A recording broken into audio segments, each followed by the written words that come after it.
네, 미국이 우크라이나에 탱크를 지원하겠다고 최종 발표했습니다. 우크라이나 전쟁 다음 달이면 1년이 되는데요. 미국에 이어 독일까지 탱크 지원에 나서면서 우크라이나가 곧 승기를 잡는 것 아니냐는 전망도 나오고 있습니다. 앞으로의 전쟁판도 어떻게 달라질지 두진호 한국국방연구원 연구위원과 함께 분석해 보겠습니다. 안녕하십니까? 네, 안녕하십니까? 네. 자, 미국 정부가 드디어 우크라이나에 탱크를 지원하기로 했습니다. 지금 사실상 전투기를 제외하고 다 지원하게 되는 건데 M1 에이브럼스라는 거를 지원하게 된 이게 어떤 탱크입니까? 예, 정확하게는 M1A2 계열이죠. 그래서 에이브람스 탱크로 명명되는 것인데요. 미 육군의 주력 전차를 형성하고 있는 전차입니다. 네. 그래서 공교롭게도 1월 25일이죠. 그 젤렌스키 우크라이나 대통령의 생일에 맞춰서 미국이 우선적으로 에이브람스 탱크 31대를 우선적으로 우크라이나에게 이렇게 지원하기로 결정을 했습니다. 네. 아무래도 에이브람스가 갖고 있는 여러 가지 전차 사양들을 고려했을 때는 에이브람스가 68톤에 이르고의 중량이 항속거리가 최대 500km에 넘고 네. 또 제트 엔진을 사용하기 때문에 고출력, 강력한 기동성과 충격력을 보유한 이런 기관 및 기계화 전력이다 이렇게 볼 수가 있습니다. 현재 우크라이나 전황을 전체적으로 봤을 때 우크라이나군이 러시아군에 비해서 수적으로는 우월한 우세한 이런 군사력을 보유하고는 있지만 네. 이런 기관 및 기계화 전력에 있어서는 열세를 보이고 있기 때문에 이런 지점에서 미국의 에이브람스 전차를 바로 이 우크라이나에게 지원함으로써 전쟁 수행 능력이 보다 획기적으로 이렇게 좀 증대할 수 있다. 좀 그렇게 평가할 수 있겠습니다. 31대를 보내기로 해서 이게 그 탱크 한 개 대대가 31대로 이루어진 겁니까? 정확하게는 한 개 중대가 통상 14대, 전차 14대에서 15대로 구성이 되기 때문에 네. 한 2개 중대의 규모 정도, 대대급에 조금 미치지 못하는 정도 이렇게 좀 볼 수가 있겠습니다. 네. 지금 전장 상황에서 이런 M1A2 에이브럼스 투입이 어떤 게임 체인저가 될 수 있을 거라고 보십니까? 우크라이나는 어쨌든 개전 이후부터 이런 서방 국가들에게 동맹 및 우방국들에게 바로 이 전차를 줄기차게 요청을 했던 것인데요. 네네. 아무래도 러시아 지상군이 대부분이 바로 이 전차로 구성이 되어 있기 때문에 아무래도 러시아군의 그런 거센 공격을 방어하기에는 역부족인 측면이 있었고 이런 네. 측면에서 전차가 지원이 된다면 보다 효과적으로 우크라이나 주장하는 영토적 완전성을 실현하는데 보다 큰 도움이 이렇게 될 것으로 판단했던 것입니다. 네. 지금 러시아 탱크가 T-80, T-90 이런 거보다는 에이브럼스가 더 우위를 갖고 있다 평가가 있기 때문에 말씀해주신 대로 젤렌스키 대통령도 계속해서 탱크 요구를 해왔었는데 사실 그동안 미국의 입장을 보면 굉장히 신중한 입장이었습니다. 확장 가능성 때문에 신중한 입장이었다가 갑자기 이렇게 입장을 바꾼 이유 어떻게 분석해야 될까요? 그렇죠. 그동안에는 사실은 방어용 목적의 무기를 지원했다면 이번에 에이브람스라든지 에이브람스로 인해서 독일이 이제 레오파드 2까지 지원하기 결정을 했는데 이런 측면에서 봤을 때는 이제 공격용 무기로 진화하고 있다 이렇게 좀 평가를 해볼 수가 있겠습니다. 다양한 요인이 있겠죠. 우선적으로는 러시아가 그간에 이 동계 기간에 우크라이나에 어떤 에너지 기반 시설의 공격을 집중적으로 가하면서 인도적 위기가 있었고 네. 이런 측면에서 좀 공격적인 무기를 지원함으로써 우크라이나 군의 어떤 전쟁 수행 능력을 높여야 될 필요성이 있었고요. 또 한 가지는 작년 9월에 바로 이 러시아 당국이 80년 만에 처음으로 부분 동원을 선포를 하면서 지금까지도 동원 예비군들에 대한 훈련을 지속을 하고 있다는 겁니다. 이 얘기는 다가올 봄 기간을 대비해서 일종의 춘계 대공세를 준비하고 있기 때문에 이러한 러시아군의 거센 반격에 대비해서 뭐 비례하진 않더라도 그에 상응할 수 있는 정도의 능력이 필요하다라고 이렇게 판단했던 것이고요. 마지막으로는 우크라이나 줄기차게 전차의 필요성을 역설해 왔는데 마찬가지로 확전의 위험성 때문에 미국, 뭐 독일, 나토의 동맹 및 파트너 국가들이 좀 주저했던 것입니다. 네네. 이런 측면에서 일정 부분 나토 국가들 사이 그리고 유럽연합 국가들 사이에서 균열이 발생할 수 있는 이런 지점들이 있었던 것이죠. 이런 지점에서 바로 전격적으로 미국이 에이브람스를 우크라이나에 지원하는 결정을 하고 또 독일이 레오파드 2를 결정하는 것을 이제 지원하는 결정함으로써 이제 우크라이나에 전향적으로 무기 지원할 수 있는 그런 모멘텀이 확보가 됐다 이렇게 평가할 수 있겠습니다. 네, 말씀해주신 일련의 이유들로 이제 방어용 지원에서 어떤 공격용 무기 지원까지 나선 배경을 말씀해주셨는데 지금 말씀해주신 독일의 탱크 레오파드 2도 이제 보내지기로 했습니다. 한 14대 정도를 보내는 걸로 알려졌는데 이 레오파드 2는 어떤 탱크입니까? 마찬가지로 다양한 표현들이 있는데요. 그 에이브람스와 함께 지구상에 존재하는 현존 전차 중에서 가장 강력한 지상전의 왕자, 지상전 전차로 이렇게 평가가 되고 있습니다. 마찬가지로 유효 사거리가 대략 4km에 이르르고요.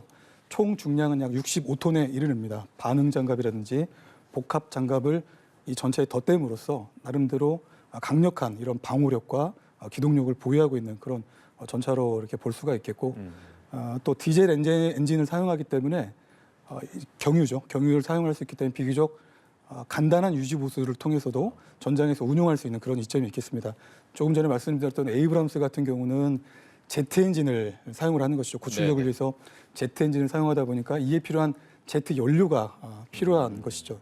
그러다 보니까 이제 유지 보수에 어려움이 있다면 바로 이런 레오파드 2는 보다 간결하게 전장으로 투입이 되고 또 운용할 수 있는 그런 상대적 이점이 있다 이렇게 볼 수 있습니다. 독일은 이번 지원이 조금 더 부담이 됐던 이유가 전범국이라는 이미지 때문에 더 우려했던 부분이 있는데 독일 역시 이렇게 좀 입장을 바꾼 이유, 미국과 같은 이유라고 보면 되겠습니까? 예, 미국과 같은 맥락에서 이해가 되고요. 또 독일이 2차 세계대전 패전국으로서 전범 국가라고 하는 이런 역사적인 일단 오명을 네. 여전히 가지고 있고 또 국민 정서적으로 이제 반군국주의에 대한 정서 또한 있는 것입니다. 다만 이런 것들이 러시아의 우크라이나 침공으로 인해서 이제 유럽을 지켜야 된다는 이런 정서들이 유럽 지역에 폭넓게 형성이 되고 있기 때문에 그런 측면에서 또 다양한 유럽 국가들 또 나토 국가들의 압박을 또 독일이 사실은 견디지 못하고 레오파드 2를 결정을 하게 됐는데요. 거기서도 미국에 의존하는 일정 부분의 모습들이 있었습니다. 네, 네. 레오파드 2에 대한 지원은 결국 에이브람스가 지원이 되는 전제 조건에서 지원할 수 있다는 이런 조건들이 있었는데 결과적으로 미국이 에이브람스를 지원하기로 결정함으로써 독일도 전향적으로 우크라이나에 지원을 하게 된 것입니다. 일단 뭐 미국도 그렇고 독일도 그렇고 지금 당장 탱크가 들어가는 건 아니고 이게 보니까 재고 물량이 아니라 이제 탱크를 새로 조달해서 보내는 거라고 하니까 이 정도면 몇 개월이 걸린다고 저희가 예상을 해야 될까요? 새롭게 무기를 만들어서 보내는 방법이 있고 현용 전력에서 일부를 전환해가지고 보내는 방법이 있을 텐데요. 네. 가장 빠른 방법으로 할 것으로 예상이 됩니다. 다만 이런 전차를 특히 미국의 전차 같은 경우는 미 본토에서 만약에 운반을 할 경우에 이런 운반에 소요되는 시간이 필요할 것이고요. 또 실제 레오파드 2와 다르게 상호 운용성이 우크라이나군에게 일부분 떨어지기 때문에 네.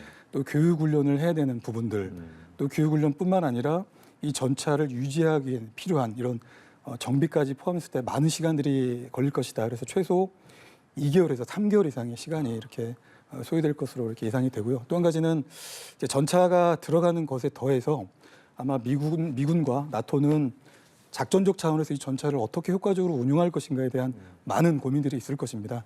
그간에 작년 9월에 또 우크라이나가 바로 이 동북부 지역의 하르키우에서 큰 군사적인 성과를 달성을 할 때 바로 나토군과 미군이 직간접적으로 관여를 해서 우크라이나군이 나름대로 의미 있는 군사적 성과를 달성을 했던 것이죠. 마찬가지로 이 전차가 들어감으로써 우크라이나 지원이 됨으로써 기존에 그야말로 재래식 무기 유지의 지상전이었다면 이제는 전차전 유지의 어떤 지상전, 지상작전으로 변화될 수 있는 그런 지점이 있기 때문에 이런 지점에서 작전 기획을 어떻게 가져갈 것인가에 대한 고민까지 같이 검토가 되는 이런 시간을 고려한다면 최소 2, 3개월 이상의 이런 시간이 소요될 것으로 이렇게 예상이 됩니다. 어떤 교육적인 부분도 포함해서 한 최소 2, 3개월 정도 걸려야 탱크가 이제 우크라이나에 지원이 될 것으로 보이고 지원이 된다면 저희가 이 전쟁이라는 게 그렇게 익숙하지 않기 때문에 탱크 뭐 레오파드도 포함해서 한 50여 대 정도가 들어가게 되면 전쟁 양상이 어떻게 바뀌고 이 탱크들은 어떤 작전, 어떤 지역에서 주로 쓰이게 됩니까? 글쎄요, 이제 가장 우크라이나가 바라는 것은 사실은 전차가 300대 이상이 이제 필요하다 이렇게 강조를 하고 있는 것입니다. 네네. 300대라고 하는 기준은 우크라이나가 이제 전쟁의 목표를 단순히 영토 방어가 아닌 영토의 완전성 실현을 목표로 두고 있기 때문에 그것은 크림 지역까지도 진입을 고려한 부분인 것입니다. 이런 부분에서 이제 전차는 소극적인 전투뿐만 아니고 이제 러시아군이 이렇게 견고하게 만들어 놓은 이런 방어 전선을 적극적으로 돌파하면서 러시아가 주장하는 러시아의 영토 크림 지역, 물론 이제 법적으로는 우크라이나 영토가 되겠죠. 그런 영토까지 들어갈 수 있는 그런 기동전을 고려할 것이다 이렇게 전망을 해봅니다. 알겠습니다. 이제 궁금한 건 러시아 측이 어떤 식으로 반응할까인데 러시아 측 반응은 좀 어떻습니까? 러시아는 서방이 우크라이나에 이런 무기를 지원할 때마다 평화 협상을 깨는 그런 선을 넘는 행위라고 지속적으로 이렇게 비판하고 강조를 해왔고요. 또 이렇게 한 50여 대가 우크라이나에 지원이 되는 것들이 크게 전황에 유의미한 영향을 미치지 않을 것이다. 그래서 그런 전차들이 이런 전선에 투입이 되더라도 다 파괴될 것이다. 이렇게 입장을 내놓았습니다. 그렇지만 미국의 에이브람스 그리고 독일의 레오파드 2가 우크라이나에 지원이 되면서 마중물의 어떤 이런 역할을 하게 되면 당장 50여 대에 지나지 않겠지만 전차가 나름대로 또 나토 회원국들, 동맹 및 파트너 국가들이 같이 이렇게 노력을 해서 수백 대 이상의 전차들이 우크라이나에 지원이 된다면 나름대로 일정 부분의 게임 체인저로서 역할을 할 수 있을 것이다. 이렇게 평가해 봅니다. 저희가 이제 가장 또 우려되는 부분이 러시아의 어떤 핵무기 사용 가능성에 대한 부분이 항상 열려 있기 때문에 이 부분을 좀 생각을 해봐야 될 것 같습니다. 앞서 이제 폴란드나 덴마크 등도 전차 지원을 약속했을 때 핵무기를 사용할 수 있다라는 언급을 하면서 굉장히 또 위기가 고조된 부분이 있는데 이번에도 핵 버튼에 대한 시사를 하거나 실제로 뭐 누를 가능성이 어느 정도로 저희가 봐야 되겠습니까?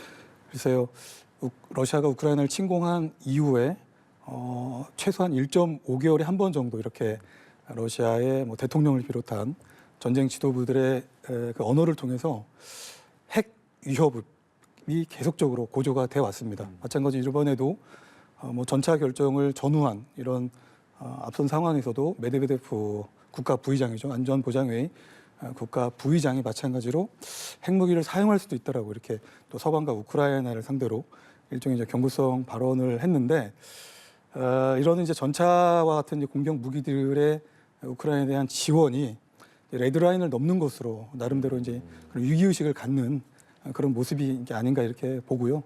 글쎄 현재까지의 모습을 봤을 때는 긴장 고조를 통한 일종의 정치적 수사에 좀 가까운 것이 아닌가. 실제 핵무기 사용할 가능성은 그렇게 높지 않다라고 이렇게 좀 보고 있습니다. 실제 감행할 가능성은 낮다. 하지만 만약에 핵무기 사용을 한다면 이때부터는 거의 서방 국가의 전면적인 참여, 전면전으로 확전이 될 가능성이 굉장히 높은 거겠네요. 예, 상상하기 어렵고 참 그 어려운 미래인데요. 아마도 러시아가 전술핵 무기라든지 핵무기를 사용을 하게 된다면 또 나토 차원에서 미국 차원에서도 그에 상응하는 비례적인 군사적 조치가 이어질 것으로 이렇게 예상이 됩니다. 앞서 이제 말씀드렸지만 다음 달이면 이 전쟁이 시작된 지도 1년이 돼갑니다. 1년 동안 처음에는 굉장히 이제 큰 이슈로 다가왔었는데 좀 시간이 지나면서 지금 우크라이나 전쟁 상황은 어떤 건지 구체적으로 좀 관심이 떨어진 부분도 있거든요. 지금 전체적인 상황은 어떻습니까? 네, 말씀하신 대로 전쟁이 장기화되면서 뭐 국제사회 전체적으로 이 전쟁을 바라보는 시선 그리고 어떤 인식들이 굉장히 어떤 피로도가 누적이 됐다 이렇게 저 또한 좀 평가를 해보는데요. 오늘 기준으로 러시아가 우크라이나를 침공한 지 337일이 되었습니다. 네. 이제 한 달이 지나면 벌써 이제 러시아가 우크라이나를 침공한 지 1년이 되는 것이죠. 그간에 러시아는 우크라이나는 잘 선전을 했고 그래서 작년 말 기준으로 러시아가 침공하고 나서 우크라이나로부터 빼앗았던 영토의 약 40% 이상을 이렇게 회복을 했습니다. 이 과정에서 물론 우크라이나 군대 많은 사상자가 있었던 것도 사실입니다. 러시아 측 발표에 따르면 작년 10월 혹은 11월 기준으로 우크라이나 군대 사상자도 약 한 10만 명에 이르르고요. 또 우크라이나 측 총참모부의 또 발표에 따르면 러시아군 역시도 약 13만 명에 이르는 이런 전 사상자가 발생하는 등 막대한 이런 피해가 발생하고 있습니다. 특히 구소련입니다. 지난 1979년부터 89년까지 아프가니스탄 전쟁에서 구소련이 약 공식적으로 한 15,000명 정도가 이렇게 사망한 걸로 이렇게 집계가 되고 있는데요. 그 사망한 수치에 비하면 이번 러시아가 주장하고 있는 특별 군사작전 약 11개월이라는 시간 동안에 막대한 이런 인적 피해를 러시아 또한 받고 있다. 이렇게 좀 평가를 해볼 수가 있겠습니다. 이게 사실 개전 초기만 해도 많은 전문가들이 러시아의 압승으로 끝날 것이다라는 전망이 있었는데 벌써 1년이 돼가면서 장기화가 되고 있습니다. 이렇게 좀 전쟁이 장기화되는 이유는 어디 있다고 보십니까? 이제 가장 큰 이유는 저는 이제 러시아의 어떤 정치적인 오판, 전략적 오판이라고 생각을 합니다. 그래서 지난 2014년이죠. 러시아가 이 소치 동계올림픽이 종료된 이후에 전격적으로 우크라이나에 대한 군사적 관여를 통해서 크림 공화국과 세바스토폴 시를 어떤 자국의 영토로 이제 병합을 하는 데까지 걸린 시간이 한 달밖에 걸리지 않았던 것입니다. 이런 8, 9년 전에 선행 작전의 기초에서 2022년 특별 군사 작전도 뭐 길어봐야 한 달 혹은 두 달 이내에 종결을 할 수 있을 것이다라고 하는 이런 자신감에 차 있었던 것인데요. 바로 이런 지점에서 러시아군은 그간 지난 크림 병합 이후에 변화되었던 우크라이나 내부의 국민적 정서라든지 결사항전 의지라든지 국민 여론이 결집되고 있는 이런 전반적인 상황들, 그리고 우크라이나군이 이제 과거의 러시아로부터 탈피하고 완전하게 유럽 정체성과 대서양주의로의 불가역적인 전환이라는 미래를 선택함으로써 또 나토와 미국과의 상호 운용성을 굉장히 심화를 시켜 왔는데 바로 이런 부분들을 굉장히 간과했던 것입니다. 결과적으로 잘못된 정치적 판단, 이런 전략 판단의 오판으로 인해서 최초의 단기 속도전으로 판단했던 러시아의 오판이 결과적으로 궁극적으로 이렇게 전쟁이 장기화되는 결정적 요인이 아닌가 이렇게 생각을 해봅니다. 네, 일단 지금 장기화되는 국면으로 고착이 됐고 이번에 탱크가 뭐 수백 대가 들어오는 게 아니라 수십 대 정도 들어오는 거라서 일부 전문가들은 이 탱크로 전황이 바뀌지는 않을 것이다. 결국에는 공군력이 들어와야 된다라는 입장인데 우크라이나도 계속해서 공군 지원을 요청하고 있고요. 이번 탱크 지원을 마중물로 해서 서방이나 미국 등이 전투기를 지원할 가능성도 어느 정도 있다고 보는 게 맞겠습니까?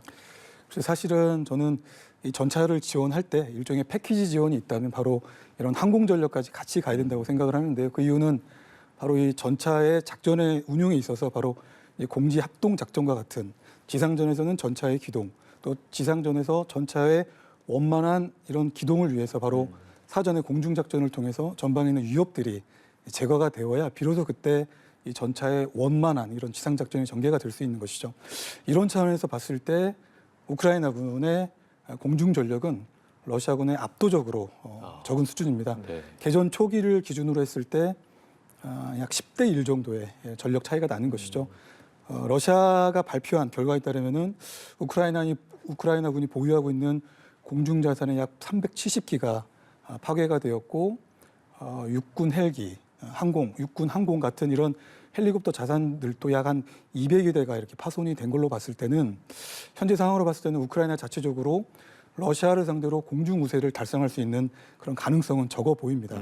이런 차원에서 수많은 수백 대의 전차가 지원이 된다 하더라도 전차가 투입됨으로써 나타날 수 있는 그런 효과적인 이런 작전에는 일부 좀 제한이 되지 않을까 이렇게 보고 있습니다. 아마 또 전차를 지원받게 되면 그 다음 수순으로 우크라이나는 뭐 헬기라든지 또 전투기와 같은 이런 필요성들을 서방을 상대로 강력하게 주장할 것으로 이렇게 전망해 봅니다. 확실히 지금 상황은 어떤 공군 부재가 치명적인 약점으로 보일 수 있는데 아직은 전투기가 투입되지 않은 상황에서 지금 전쟁 양상으로는 언제 끝날 거라고 보십니까? 글쎄요, 전쟁이 언제 끝날 것인지는 지금 예단하기 어려운 상황 같습니다. 뭐 혹자들은 그렇게 얘기를 하죠. 전쟁은 시작하기는 쉬워도 끝내기는 어렵다라고 네. 하는 부분들도 있고 그것이 바로 이 우크라이나 사태에서 볼 수 있는 그런 현상들이 아닌가 싶고요. 사실 전쟁을 종결하는 데 있어서 중요한 것은 양국 간의 평화 협상, 또 평화 협상이 재개될 수 있도록 또 러시아와 우크라이나를 둘러싼 주변국들의 역할이 굉장히 중요한데 현재 전반적인 전황을 봤을 때 무기를 지원한다든지 또 러시아가 탄도미사일이라든지 자폭 드론을 활용해서 우크라이나의 민간 시설을 계속 공격해 나가고 또 그럼으로써 우크라이나의 민간 피해가 이렇게 증폭되는 이런 전반적인 상황을 봤을 때는 평화협상 재개 가능성은 좀 낮아 보이고 네. 그럼으로써 전쟁은 계속 장기화될 것이다 이렇게 전망해 봅니다. 네, 알겠습니다. 오늘 말씀은 여기까지 들어보겠습니다. 전쟁판도 한번 짚어봤고요. 두진호 한국국방연구원 연구위원과 함께했습니다. 오늘 고맙습니다. 네, 감사합니다.